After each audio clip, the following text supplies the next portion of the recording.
আজকে বিকালে ফ্রি ছিলাম, ভাবলাম যে বিকালে একটু কাছেই ঘুরে আসি। তো আমি বেরিয়ে পড়েছি, যেমন ভাবা তেমন কাজ। কয়েকদিন ধরে মন চাইছিল যে সিদ্ধেশ্বরী মায়ের বাড়ি যাব একটু দর্শন করতে। তো চলে এসেছি, মায়ের দর্শন করলাম, ভোলে বাবাও ছিল, ভোলে বাবাকেও নমস্কার করলাম। দিয়ে ঘুরে টুরে সামনেই শ্যামনগর কালীবাড়ি আছে, গঙ্গার ঘাট আছে। অনেক দিন গঙ্গার ঘাট যাওয়া হয় না, তো আজকে গেছিলাম গঙ্গার ঘাট। বেশ ভালো হাওয়া দিচ্ছিল, ওখানে কিছুক্ষণ টাইম কাটালাম। দিয়ে তারপরে ওখান থেকে মায়ের মন্দিরে গেলাম, মাকে দর্শন করলাম, ভোলে বাবাকেও নমস্কার করেছি।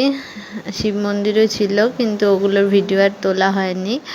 দিয়ে বেশ ঘুরে টুরে মায়ের দর্শন করে বাড়ি চলে এসেছি। ব্লগটা এত অবধি, ভালো লাগলে সাবস্ক্রাইব করে দিও।